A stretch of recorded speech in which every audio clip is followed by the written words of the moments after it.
వెళ్దాం రండి. 50 ఏళ్ల క్రితం సావిత్రి అనే ఒక అమ్మాయి, 19 ఏళ్ళు ఉంటాయి, చిన్నపిల్ల. లోకం ఏంటో తెలుసుకునే లోపే పెళ్ళి అయిపోయి భర్త చనిపోయి నెలల బిడ్డని చేతిలో పట్టుకొని రోడ్డు మీద నిలబడిపోయింది. ఆవిడే చిన్నపిల్ల, ఆవిడకో చంటి బిడ్డ. ఆ బిడ్డకి సరిగ్గా ఊపిరాడేది కాదు. ఆ జబ్బు నయం చేయడానికి చేతిలో రూపాయి కూడా లేదు.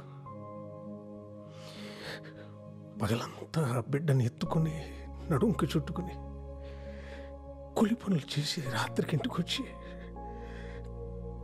కష్టపడిన ఆ 4 డబ్బులతోనే మందులు కొని బిడ్డకిచ్చి బోరు బోరుమని ఏడ్చేది రాత్రంతా. అలా ఎన్నో రాత్రులు. ఒకసారి బిడ్డ ఊపిరి ఆగిపోయింది. ఆ బిడ్డని గుండెలకు హత్తుకొని గుండెలు అవిసిపోయేలా ఏడ్చింది. నానే నానే నానే. ఆ తల్లి గుండె చప్పుడు ఆ బిడ్డకి వినపడిందో ఏమో. వాడి గుండె మళ్ళీ కొట్టుకోవడం మొదలైంది. రాఖీకి రక్తం ఇవ్వాలి, టైం అవుతుంది.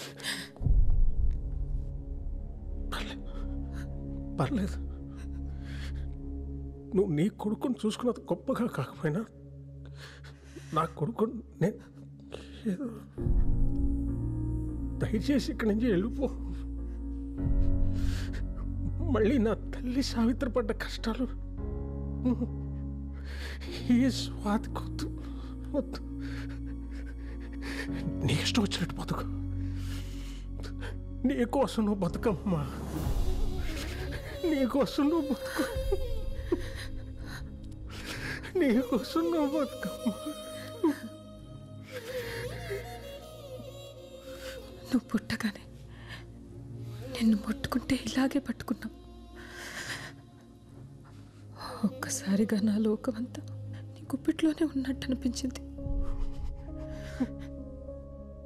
నీ బోసి నవ్వు చూసి ఎందుకే కదా బతికున్నాను అనిపించింది. అప్పటిదాకా పడ్డ కష్టాలన్నీ మర్చిపోయాను. నాకు వయసు ఎప్పుడైపోయిందో కూడా తెలియలేదురా నాన్న. మళ్ళీ ఇప్పుడు ఆ మోకాళ్ళ నొప్పులతో ముసల్దాన్లా బతకడం కొంచెం కష్టమే. కానీ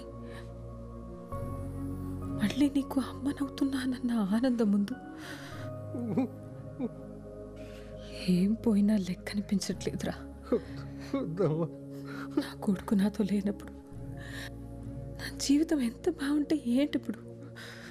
నా మనవడికి ఇలా ఉన్నప్పుడు నా దారి నేను చూసుకోగలనా? అమ్మని రా, నేను అమ్మని రా నాన్ని, అమ్మని.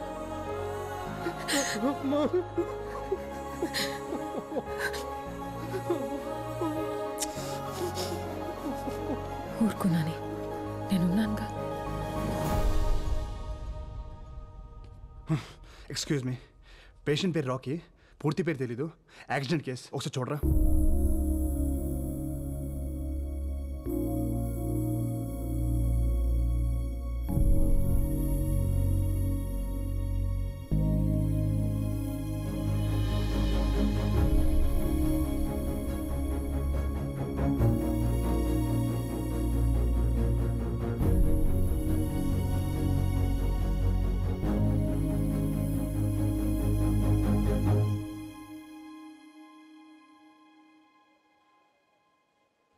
సార్, వెళ్ళిపోయింది. ఎక్కడి నుంచి వచ్చిందో అక్కడికి. వచ్చినప్పుడు నేను అడగలేదు, వెళ్ళేటప్పుడు వద్దన్నా ఆగలేదు. మళ్ళీ కనిపించకపోవచ్చు. నీతో ఏం చెప్పలేదా?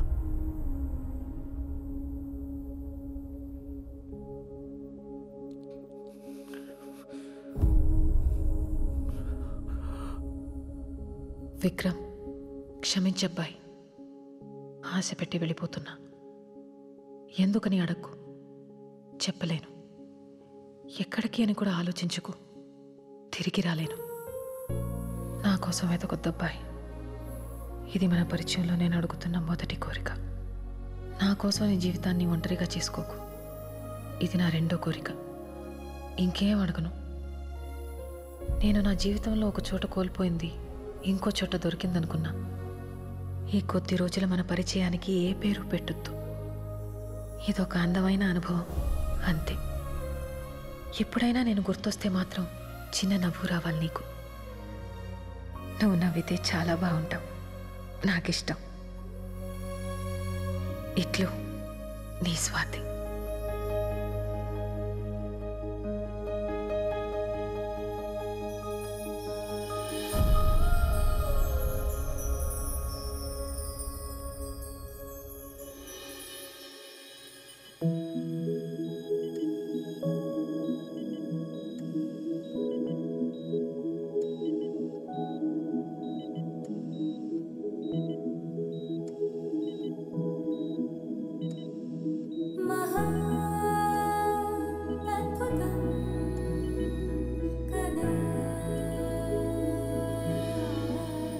తొండమయ్యా, నీకు నాకు చెల్లి ఇంకా ఏది లేదు నా జీవితంలో అనుకుని బాధపడుతుంటే ముందు నీ కళ్ళ ముందున్న జీవితం చూడవే పిచ్చిమొహమా అని చూపించా.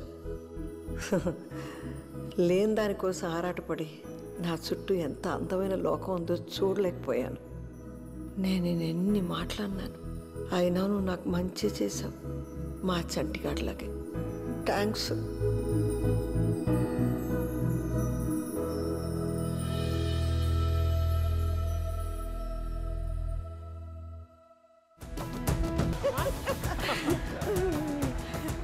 ఎంత బాగా పాడాడే నీ కొడుకు.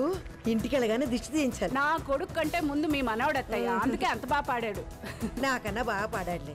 మీకంటే బాగా అంటే నేను ఒప్పుకోను. డాడీ, ఈ అత్త కోడల డ్రామా నేను అసలు చూడలేకపోతున్నా. ముందే బెటర్ కదా. ఏయ్, నీకు నాలాంటి అత్త వస్తే తెలుస్తుంది.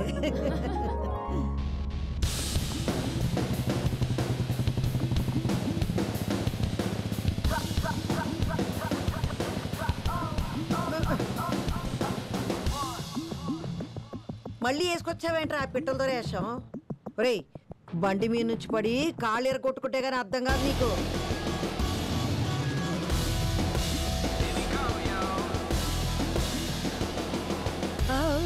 తప్పైంది బాబు, సారీ. నేను ఇంకెవరూ అనుకున్నానయ్యా. బేబీ నేనే. నువ్వు వేరుశనకాయలు ఇస్తే చెప్తా.